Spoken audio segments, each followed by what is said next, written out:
Welcome. My name is Gerrit Janse from Rensburg, but I also go by Basil Mulwood. This is my first video in a while, and this video will be a recap of some games I've played in a chess tournament. The specific tournament is called the Elise Steenkamp Elise Steenkamp Open Tournament of 2024. It's from the 15th of June to the 17th. It's three rounds on day 1, 3 rounds on day 2, and 1 round on the last day. And I decided why not make some recaps about the games to show what was in my mind, in my thoughts, when I played the game. And yes, also, besides that, I just want to see what's going on here.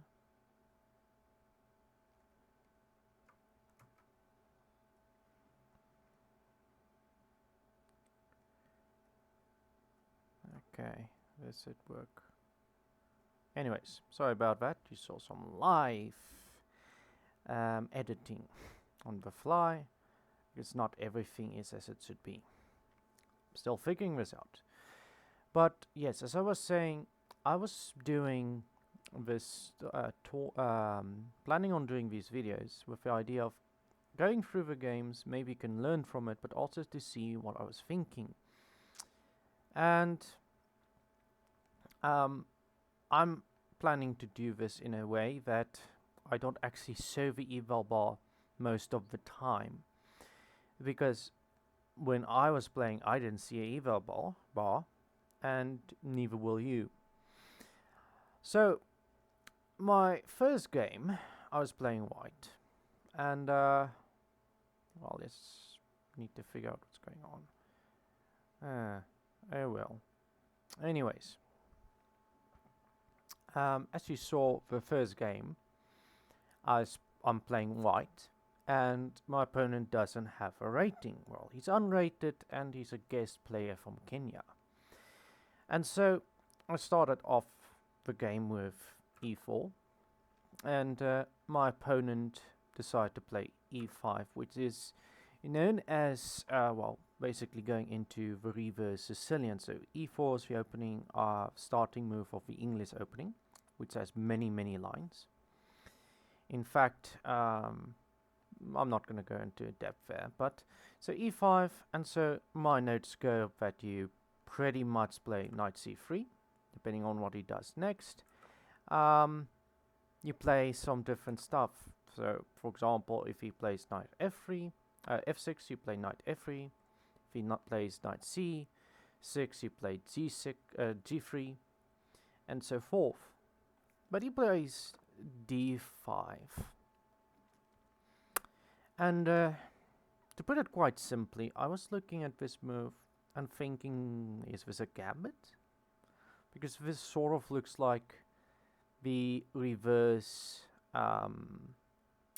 Smith-Morra. And if you want to know what that is, let me actually show you. It's when when white plays this. And the line sort of goes this. So this is the Smith-Morra in a nutshell. But since you're playing black, you'd be a tempo down if this is what you're going for. And so when I was looking at this, I wasn't sure if he was trying to play, wasn't sure if he was trying to play the Smith-Morra as black, but there isn't really a other move in taking. If I don't take, he's just, let's say I play a move like g3, he plays d4, and suddenly I've got a very bad position. Like, where's my pieces going? My knight has to run, and I've got very little space.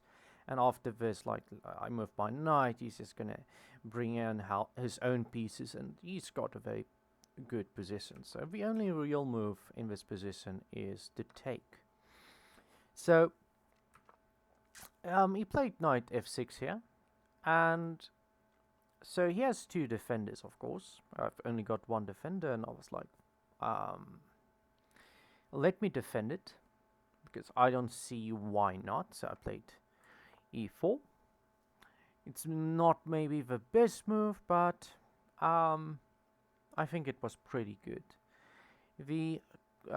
So this was my idea, and he then played bishop b4, which in a sense I think he's just trying to take and then take the pawn. It could also very well be that if I ever move my pawn, he can still take, because I'm pinned. But I was looking in this position and seeing that I have a check, and I was calculating here the line, this check, of course the king would be in check. So I was looking at what would happen if he played this. I would just take. If he played knight c6, I would just take. So I didn't see a good move for him, so I played knight a4, and in this position black decided to play c6, which I think is probably the best move. Or rather, honestly, at the time I didn't really know what could be the best move, as he's already down a minor piece. But then he made, in a sense, a second mistake. It's not the worst, but I decide let's do the following. I'll take the pawn back, because that's the idea. He's attacking it twice. So if he takes twice, if he takes, I can first give him a check again, and suddenly I've got two attackers, and he has got one defender. And so, also for those who are interested in what I saw here in this position, I saw take, queen check, bishop here, and I can still take because there's no line here. And this would be hanging at the end of it all. So I took, and he took back, and I played this move. And he decided to defend like this. So I was in this position going, do I want to take with the knight? And I didn't really like it, because there could be some real complexities in the position. Maybe pin skewers, like my knight is wildly badly placed, and he's got two pieces out. I've got one piece out. Even if I trade this one, he's gonna castle next move, and he's gonna start activating stuff, and I've got this very bad pawn here. It's not gonna be easy to develop all my pieces very fast, and so I decided let's simplify the position. I'm up 2 minor pieces with the following capture, so I took with the queen. So he could just castle here, but he decided he'll take. And I just took back with my knight, of course, and then he castled. In this position, I had many possible moves, but I didn't like the idea of moving my bishop, as this was weak. I also don't know where I want to put this bishop yet, but I know that I would like it to castle. And a very flexible move is g3, as I can put my bishop here, do some stuff. I could even potentially say let's simplify even more, and so forth. And I played g3, and the opponent then played knight to d4. And, well, first off, the move that came to mind when I saw this was that he simply wants to play this. And I thought I had a very good idea to just stop that by playing e3. So that's what I did. But in this position, before I played that, I played that because I don't really have a better move, in my opinion. He then pulled his bishop in, and I think it was just to threaten this idea. Now, I had some, possible moves perhaps here, like maybe just block it and, in a sense, open up the bishop. But I was like, if you're gonna play this, because I don't think you're gonna put your bishop here, the bishop is doing nothing here. Your only move is really to play knight here. Well, then I'll take the knight, we'll trade knights, and I'm still happy, simplifying the position. Also, why I couldn't take is because he still has this. So I decided, let me just play bishop g2. It targets this pawn at the very least, and it allows me to play this and castle. He played rook b8, protecting the pawn, I assume. But okay, so the position is more or less, there's not a lot more I can really say about the position. But I'll, just skip through some of the stuff that happened, as most of the game is over. So it's just converting. Of course, in this position, I played this to attack that. He then played f6 to protect it. I castled. No, actually, no, I'm wrong. I already started to forget. So d4, the whole idea was, this was my big weakness. Can I get rid of the weakness? You see, in this position, I have this very annoying pawn. Like, I'm up material, of course, but this is a weakness, positionally wise. It's an isolated pawn. Could I perhaps get rid of this pawn?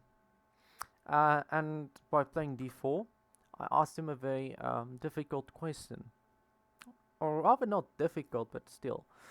The question is, are you going to take getting rid of my weakness by trading it? Or are you going to push your pawn and give me a passed pawn? He decided he'll take. I took back with my bishop, and he played a6 to protect a7, which I don't think is bad. But again, I don't think there's a lot of moves that you can play as black in this position. That's good. So I just castled here. Because, well, my rooks are now connected, and I'm safe, and I can start bringing my pieces into game for play. And then he played this. Now, I could have taken here. That would have probably been best, but at this point in time, I decided he's got a rook on the open file. I'm going to play this. Rook fd to e1, and the idea is simply I'm going to take, forcing a trade of rooks. Usually in an endgame it's good to trade one pair of rooks so that that you still have a rook, but the counterplay on your opponent is mostly taken away. And he got rid of my idea of taking on the pawn by playing king g7. So I then decide, you know what, I'll bring my bishop back. It's in the way of the open files for my rooks. And I played, okay, sorry, I tried to reignite this. I'm sounding very bad, like I didn't play this game. But yeah, so this happened that I still moved my pawn. But yeah, I threatened this again. You can't push because, well, you're pinned, first off. And secondly, the idea is just, I'm going to take with check and take the rook. What are you going to do? He decided, okay, I'm going to defend this pawn. And I think it's here where I played my other rook, actually. So I played rook a to c1. Ideas are like this, just getting it on the 7th rank. And, what did he play? He played takes, yeah. Again, I didn't mind if he takes because it's just trading off material, making the game simpler for me at this point. So I took the bishop, and now I had the bishop here, as well as, well, first off, it's better up material, but I've also got the bishop here, so very good. He decided to try and pin me, but it's not really a pin, as this piece is defended. And in this position, I decided let's do something different. Let's try and trade the pair of rooks now. Also, he has to see what he does, but I played this. Because if he plays a wrong move, he might just drop another piece. But he blocked, and I exchanged pieces. And in this position, I dropped my bishop back to b6. You might be wondering, isn't this, a blunder? But my bishop is covering the rook. I don't mind if he takes, and I'm still up material, and this will just be a simple matter of converting. So he didn't do that. He was like, I want to have some say in the matter. And, well, when he did this, I decided I don't want to move my rook right now. I'll rather try and put him in some difficult positions with my bishop, because my bishop could immediately attack this pawn on b7. One of the reasons I didn't bring my rook to this file is he could block.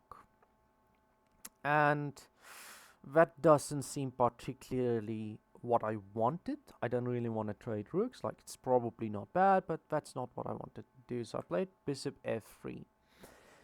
And he played b5, trying to get away from out of the way. I expected this, but again, I have this. And so my idea was, I'm going to go here.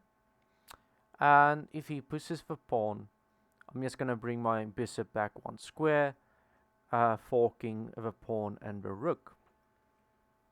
So I played this, and he sort of surprised me with his next move, as he played rook to e2. And I was like, wait, what? I thought maybe I messed up or something. Because, well, simply, he's attacking my bishop. And if I move my bishop, I lose my a2 pawn, and I can't take. It was quite a bit, how to put it, I thought that I messed up. But then I realized I had a move which sort of still fixed a lot of the issues. And it was rook b1. Just simply protecting the bishop. His rook is now looking stupid here, and his pawns is still under attack. At this point, he decided to bring back the rook, and I expected him to make this mistake if he touched his rook, because he's trying to still protect his pawn. And this just leads to a simple absolute pin. Well, I picked up his rook on the next move. And yeah, I'm not gonna go too far into detail with the rest of the game. As you can see,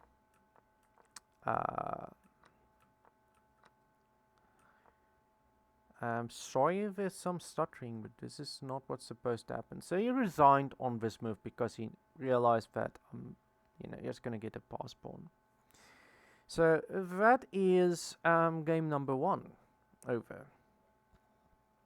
So now we're gonna look at game number 2. So on round number 2, I played as black. And simply put, I just want to check something. Anyways, so I was playing round 2, and I was playing black. My opponent is Adriaan rated 1223. And the game, I'm going to play it from my perspective. And he played e4. Now, my move in the opening against e4, c5, the Sicilian defense, Now, I was expecting him to maybe go for the open Sicilian. I found that most people online play the open Sicilian, but he went for the closed Sicilian. Now, my move order changes slightly depending on if it's an open or closed Sicilian. And so I played c6. And he then decided to, at this point, play knight f3. Now, in the database of master games and so forth, the idea mostly is to play g6, going for sort of almost dragon Sicilian, instead of playing knight f6. And that's what I played. He played bishop to c4, developing a piece and getting ready to castle. At least that's what I thought he was doing. And I decided I'll just play, get ready to castle as well quickly and so forth. So I played this, and the next, at this point, I played knight f3. Main reason for it really was, so you might be wondering, what about this? It's just simply knight to c4. This does not work. But so I was expecting him to probably play e3 and get his other bishop out, develop and so forth. And then he played this. The only reason why you'd play this is if you're trying to do something on f7. I've seen this in the past when I played the Piets online, and this is just a bad idea. Some people actually traded the two pieces for the pawn and rook, and it's just a bad trade because that rook that's standing on f8 is not as active as these two pieces. And of course it's two pieces versus one, so yeah, it's not a good trade, but I am pretty much forced here to castle. Also, another bonus of this move, if you will, even though it's not a good move, or at least not a great move, is it defends this pawn. So I just looked at this and said, okay, I don't want any trouble, I'm gonna castle. That's the only move that makes sense. What is he gonna do? Is he gonna take? What is his plan? Also, another byproduct of moving his knight, if he pushes the pawn, I just take. And he played bishop back. I didn't quite understand the idea. I really didn't. But I was like, you know what, I'll play a move that's flexible, d6. And the idea is simply, it stops, it is an additional stopping point for e5. And it opens up my bishop so that I could develop it to a square. And then he played the following move. Also, I was thinking maybe he played the bishop back, actually, to play f4. I was wondering if he was playing f4, and I didn't know what would be a good move, but I thought that maybe just opening up this would stop some of the pain coming with f4, and perhaps this could be a very useful resource, hitting the queen, making him maybe put his knight back or something. Help me get in a suitable position to handle this. And he played queen e2, further surprising me, as this was a very weird move. I looked at this for a bit, like I didn't fully understand why. Why not play f4 or d3? And the only move that could come to mind that I think he was planning to do is this. Queen to c4. Building up a battery on f7. And that did look a bit dangerous. And I didn't like the idea of it. So I considered playing, for example, knight to d4. Hitting the queen and bishop. And most likely, and I would probably take the bishop here and I didn't really think it was a problem, because even though it opens up his rook, he's got doubled pawns on the b file, so it's bad. It weakens his position. But at the same time, I was thinking, should I go for that, stopping this idea? Should I maybe play knight to e5, stopping this idea in a different way? But I wanted to play in the direction my pawns were saying I should play, on the queen side. And this pawn structure sort of supports the idea of playing b5, but right now I can't. And I was looking at this idea, what if he plays this? Well, he doesn't have a lot of time to make moves. Like, maybe he was thinking of playing this, and if you take, this is bad news. On the other hand,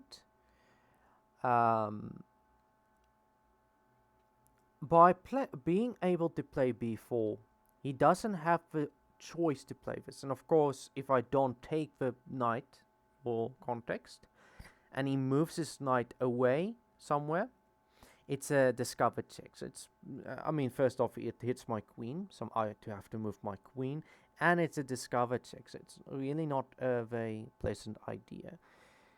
So I'm decide that b4 would really stop the idea of playing. At least stop this. He'd have to take with the queen. He'd have to move. And so I played rook to b8.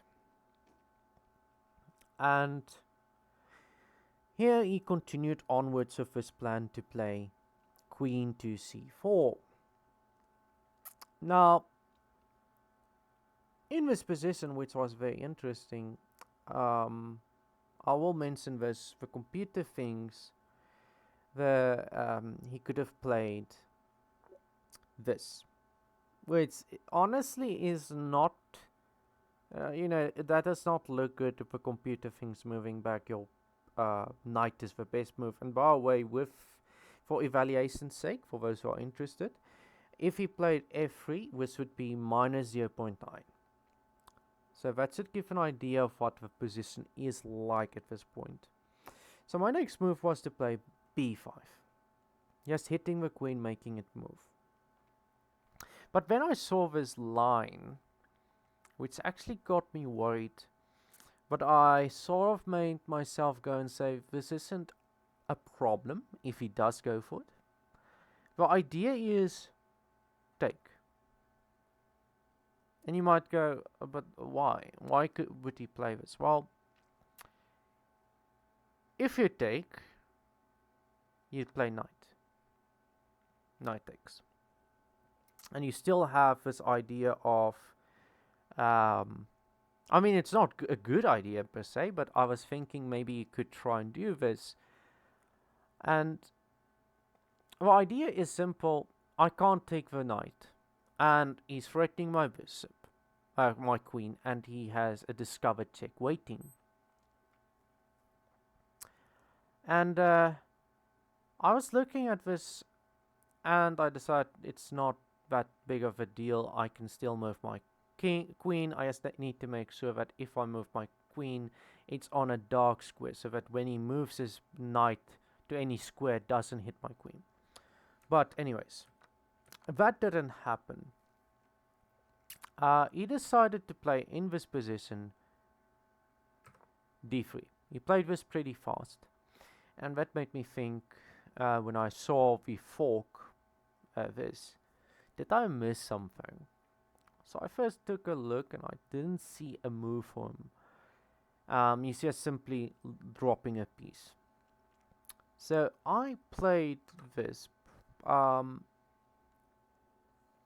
And funny thing is, this next move, I almost missed it. Completely missed the move. He played this. My first thought was that he's aiming to play this, which makes sense, but it doesn't do anything because it's protected by my knight. And as I was saying, thinking, okay, that's fine, it's protected and all. I can now just take his bishop. I realized, wait a minute, but my bishop can take. And yeah, so it happened, and he took back. And the best part of all is I'm just clean up a queen. Why I say that is, if I couldn't take his bishop, by the way, yes, up a queen. But yes, it's pretty good. If I couldn't take the bishop here, I would be trading a bishop for a queen. But yeah, it's an equal trade of bishops. His pawn structure is severely damaged. Yes, I've got this damaged pawn structure, if you will, doubled, but also his king is exposed, which is a bad thing. His next move made sense. He's trying to get off the openness, but I mean, this diagonal is up for grabs in a sense. But I was looking at this and I was thinking he should have probably taken, because at least his rook gets activated. But I was like, you know, I can give him a headache long term. It fixes my pawn structure once more. I'm up a pawn, and I get a very, very, very strong pass pawn. He can't easily move this. And this next move, again, I don't necessarily know what it's doing, except just putting the rook here. You can't attack. And I continued on trying to improve my position. And I decided one of the best ways to do it is getting rid of this pawn. This pawn is in the way of me checking the queen. So if I play d5, he can't play e5 because that drops a pawn. So this, he has to take pretty much. I can take here with a Kf3 basically. And if he takes back, I pick up the knight. And again, he needs this knight to try and do anything. Or rather, you'll see what I mean in a few moves. But, so I played d5. And he decided to take with the knight, which was a interesting decision. So I just took back. I'm like, yeah, no, that's not gonna hurt me. And he didn't take back, and I realized why he played rook to t1. His idea was to simply bring the rook down and, you know, try and do this. Now, a few moves ago, my knight was standing here, so I think he has missed completely. The knight is protecting that square, but even still, if he plays this and takes, it didn't do much. He's not really threatening me in any shape or form. But I decide, you know what, my knight is hanging, but at the same time it's not really, even in a sense. Let me just, you know, see what this rook does. I'm gonna attack it.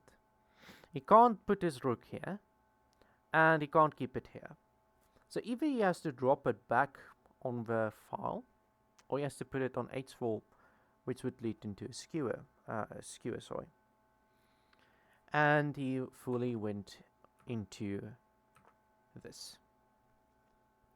And he decided now it would be a good idea to pick up the knight. I decided, you know, I'm just going to take the pawn with check. And here I think he malfunctioned, not malfunctioned, I think he missed the fact that when he blocks it, something is falling. Like he needs to move. I mean, this is falling either way, and yeah, it's true that I think this might have been a good try.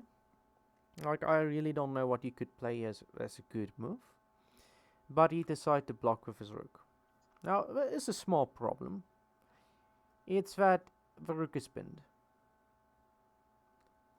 so the rook can't move. And the rook has only one defender, namely the knight. And so I picked up the knight. He then decided to attack my bishop. And I just decided, you know, let's me take the rook with check. And I think the last few moves here is quite nice. I took the pawn, and I was trying to work out how to pull off a checkmate. And I saw this move going here, but I think he has escapes.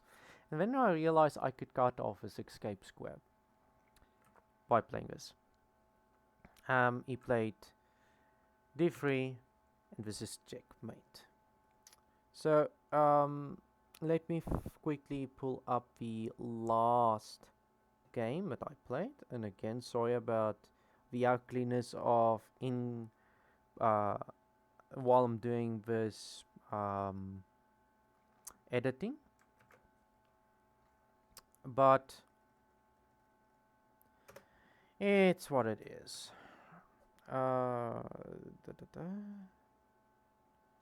And the last bit is c4, c5. So in my last game,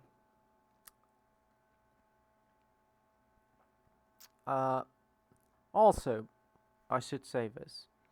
Some of you might be interested in knowing what chess.com's game review thinks the accuracy was of the game. So, in my first game, the accuracy was 92.5% for white and 83.2% for black.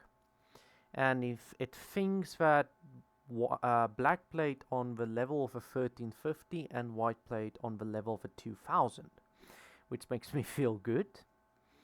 As for the second game, the accuracy of white was 73.4% and the accuracy of black was 93.2%. And the rating, looking at the rating, white, the computer thinks white was a rating of 1100 and black was a rating of 2000. So the last game to go through.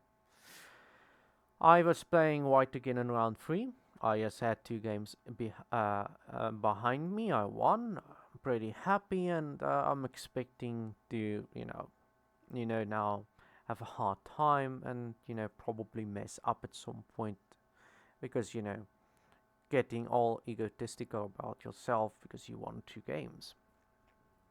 And my opponent here was a Bb2 rated 1288 playing as black.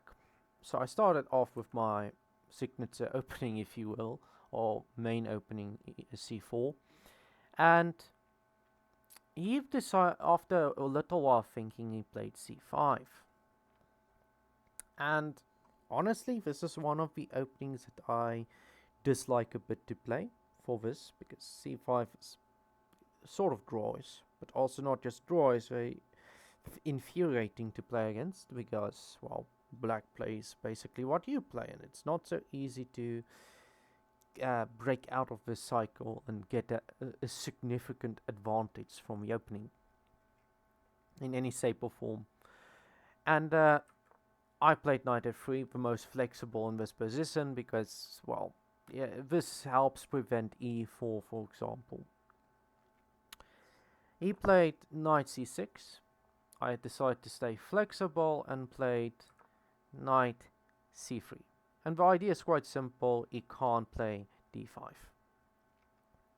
And this is when he played e5, sorry. Now this is a move I've seen in the database. I don't know what it's really called or whatever, but I know that the move here is g3 because, well, first off, he can't push. It would be dropping the pawn. So I played g3. He played knight f6. And again, this does not work because I just moved my knight here. So I just continued onwards with developing and trying to castle. And I was looking at this and going, I don't know what he's going to do. This is not particularly a fun...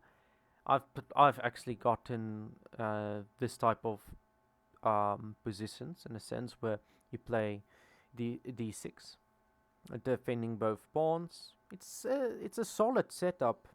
You get it as white as well in the English, where you play c4, e4, d3, knight to e2, and you fianchetto on the king side and castle. It's called the Botvinnik system, but It's rather, in my opinion, very difficult to play. Not the most intuitive or fun. And at least for me, not fun. But he decided to play d5. And that caught me a bit by surprise. And again, we come back to the first game, where I don't really have a choice but to take. Because if I don't take, he's just gonna push, and my whole position falls apart, pretty much. So I took. Yeah, it's really the only move that makes sense. I expected him here to take back with the knight, and that would be fine. I would just castle here, because I don't really want to take him. I would like it if he took me. And if he takes me, I would play b takes instead of c takes. And because then I could also try and play d4 later on. But the following move surprised me completely. I was like, what is he doing? Because now this, I was like thinking at this point, can't I just play e4? Like, it protects this. Yes, he could take, and queen takes, but I'm up a piece there. But then I realized there's a different move I could play. And it was knight takes e5. And there's two defenders on my pawn. So not only am I a pawn up, but I'm now going to be a second pawn up. He doesn't have a center anymore. Or any central control, really. And that's what I did. He played this, which makes sense. But now, if you look at the position, something changed. And it's that his queen is no longer looking at the pawn. Yes, he's ready to castle, but I'm willing to just attack his bishop and possibly threaten to trade it. And that's what I did. I just moved it out of the way instead of putting it back in front of my bishop's line of sight. And he's going to take back. And he has moved back. Now, I actually sat here for a bit and thought for a while, because there was a move I didn't like. I didn't like the move because it really seemed dangerous, and I felt I needed to look at it. And that move is b5. b5. Next move. So if I castle and he plays b4, I can't put my knight here.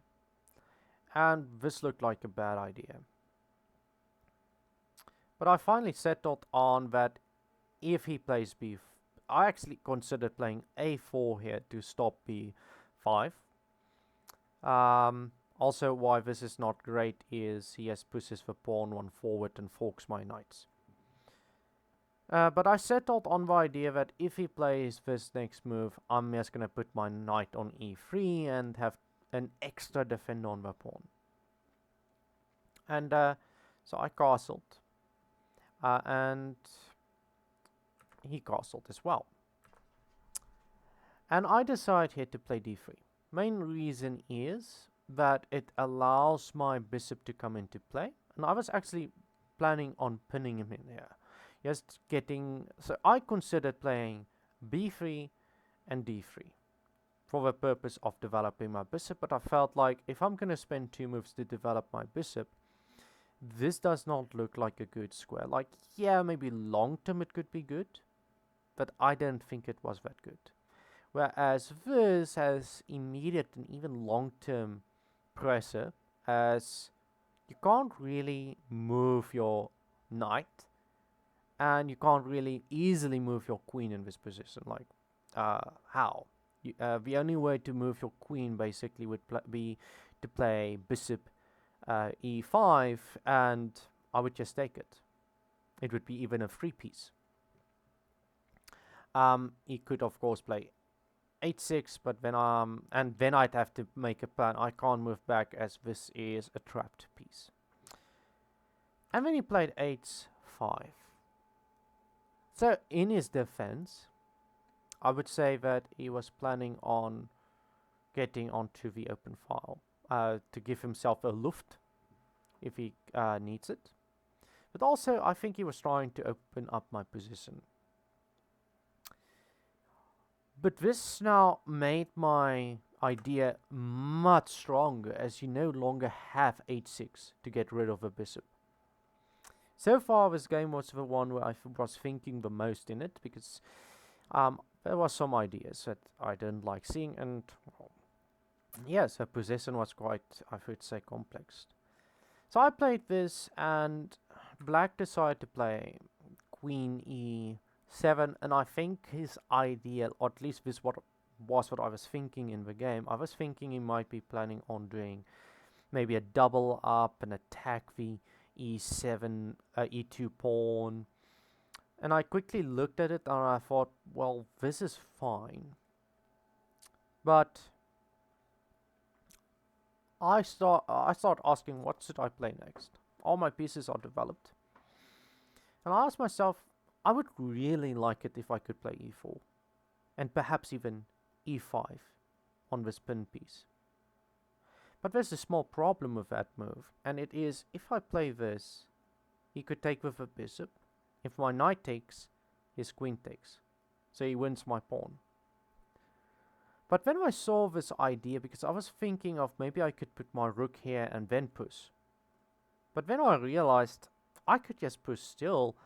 And when this happens and he takes, I pin his bishop to his queen. Fully pin it. He can't give me a check in the position that gets rid of the pressure.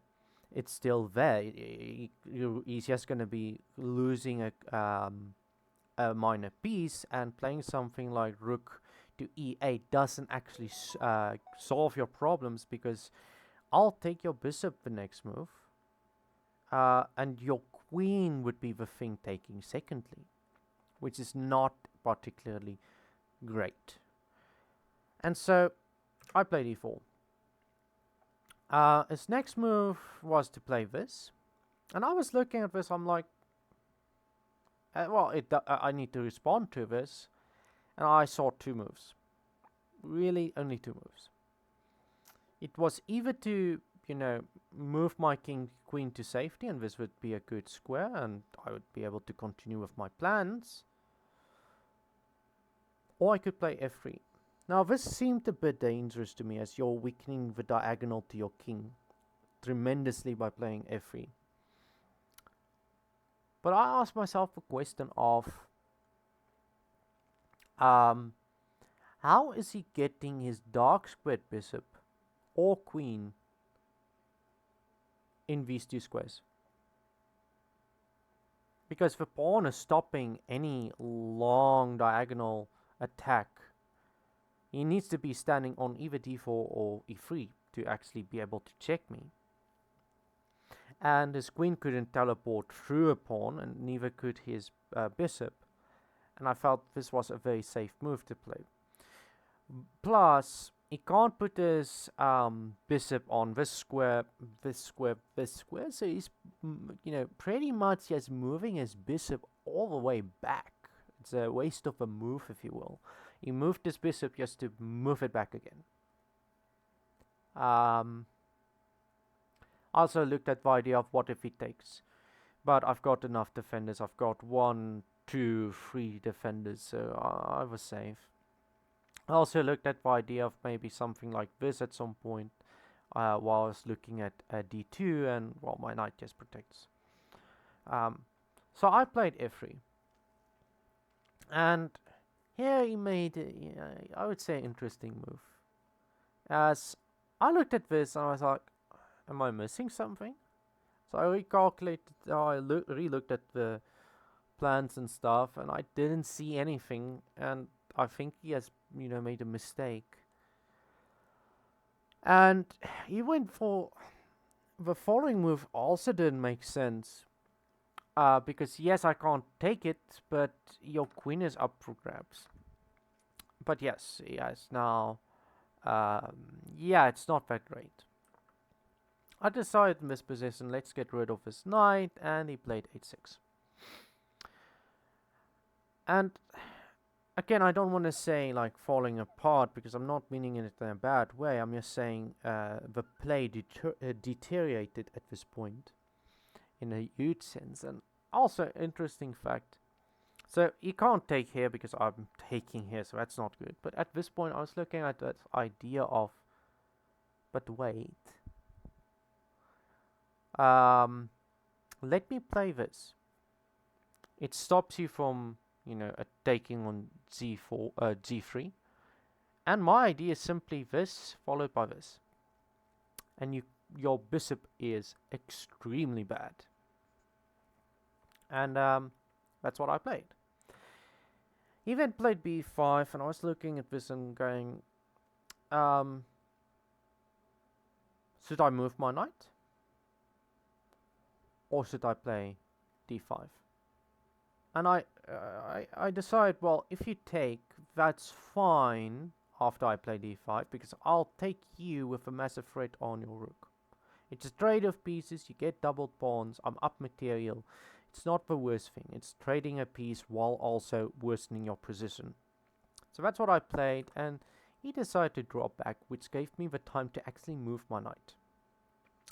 I considered playing either e3 or d5, with the idea of e3 going to d5, and, you know, controlling these squares, but I was thinking that my knight on c3 would much rather be on that, could much rather be on that square. Because he can't take on b5, it's covered. So I played queen a5, knight a5, sorry, with the idea of actually playing b7, hitting the rook, and of course also covering my pawn actually. And his next move, I looked at this next move, and it, you know, of course he's hitting this. So I decided, let's just defend it with rook e1. Simple, easy idea, and he now played b4. And so, of course, I played knight d5. Yes, getting my pieces into safe positions and all into his territory. And then he played this. And I started considering some stuff. So this does not work, of course, and the same with this. This does not work either, but he could take. And I was wondering, why not just ignore it? Like, even if you could take, you check here, I trade your two knights for my rook. Easy. You take, I don't see a check. I honestly don't see a check that works for him. And so I was like, let's play knight b7, and the idea is simply to play this next. He can't stand on this square, so his rook is trapped. But I will actually throw in this here. My idea was, if he was going to go here, with the idea of me taking, and he taking back, and stopping my passed pawn, I was actually going to play knight takes on c5. I'd be picking up a pawn, and I would be protecting my passed pawn, and the passed pawn is controlling e8, so he can't take. Can't. It's not in the cards. So he took, and I played d7. And he decided to go for the following line, which I think might actually just be a worse line, because I saw it, but I didn't think it was that great. And it's basically a rook trade. But the next move is just a queen. And the difference between this and the previous scenario with the rook was in front of the pawn, rook takes, is when he takes, I actually still have my pawn. When I take a rook, I still have my knight afterwards. So I essentially traded, I know it became a queen, but I essentially traded a pawn for a rook, which is fantastic. And I looked at this as well, for those who are interested. When this happened, I did calculate actually a lot of the checks in this position. Like, it really gets hairy because there's no rook to take. But I actually calculated the following as a little ahead of time around here actually, because I was looking at I can't go here, discover, check. I can't go here. I need to stay on dark square so that I don't lose a piece to a fork and so forth.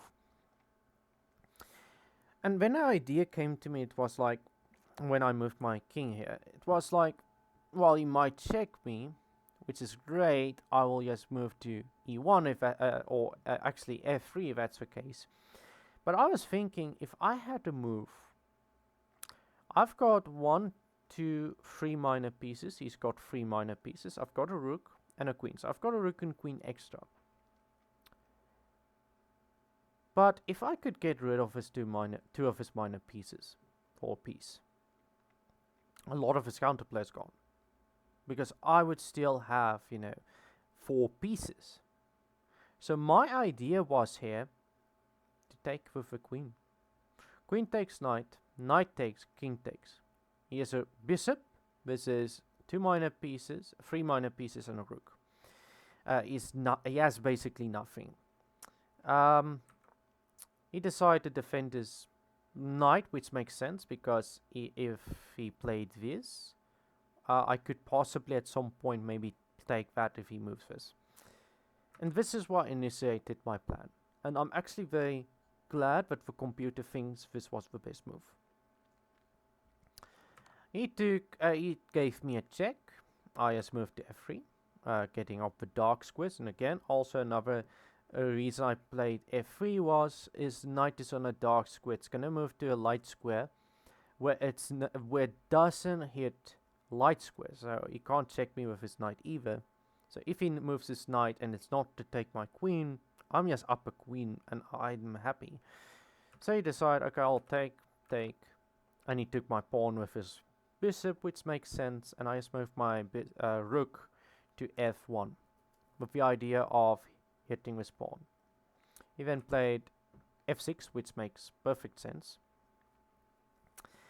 And then I looked at this position and went, well, I want to hunt pawns, but my rook is not going to be the best piece for this. But I've got a check in this position. This. It depends on where he goes next. It does, however, depend on where he goes next. Like if he goes to one of these squares, my plan doesn't work, but that's fine. Because then I'll come up with my next move. But if he does the very natural move of rook king to f8, because he can't go here, it's under control of the knight, I give this check. If he decides to go after this knight, I play this, and suddenly 2 pawns is hanging. And I also decide that in that position I would actually first go after this pawn because this pawn can move, whereas this pawn can't, it's fixed. So I played this and he did go for that plan of going after my knights, but then he dropped this pawn with the following move, attacking my knight. So I just took the pawn, he pushed this, and the main reason why I was never afraid of these 2 pawns was my pawns is on light squares, and if he ever moves them to my pawns, I'm just taking them. So pretty much that's what started happening. I took this pawn, he brought his bishop back, my knight came back hitting his bishop, and I just started centralizing, getting my position rather good. And as you can tell, he basically lost everything. And I think this was actually also, in a sense, if you will, cute tactic, as this was, I would say in a sense, you dropped your bishop with this move.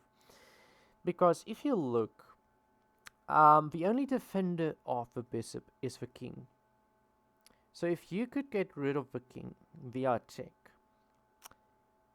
he loses this bishop completely. And so that's what happened. I took, and I just started pushing, and I don't care about that. I just wanted to queen. I queened. He moved to the G file, and I decided just to cut him off on the F file and start to do a ladder checkmate, and that's what happened. So, if you're interested in the accuracy of this game, white, alarm me had the 94% accuracy, and black had the 85.4% accuracy rate. Also, the computer estimates white at 2050 and black at 1300. So, yes, so this was basically my recap. I think the first 3 rounds is going good, and I hope the next 3 rounds will continue going this great. But yes, if any of you have got questions, advice you want, you can ask me. I actually would like to, I'm more than willing to give advice, help wherever I can. I'm maybe not the master, but maybe some of my input could help. Also, I'll be pasting the PTNs of each game in the description of this video, and I hope that helps. Tomorrow, I'll be playing my next 3 games, and I'll do another recap then. Great. I hope everybody well, I hope this video isn't too bad, and I'm sorry that it's an hour long. I didn't think it was an hour long. Jeez. But yes. Until the next video. Basil out.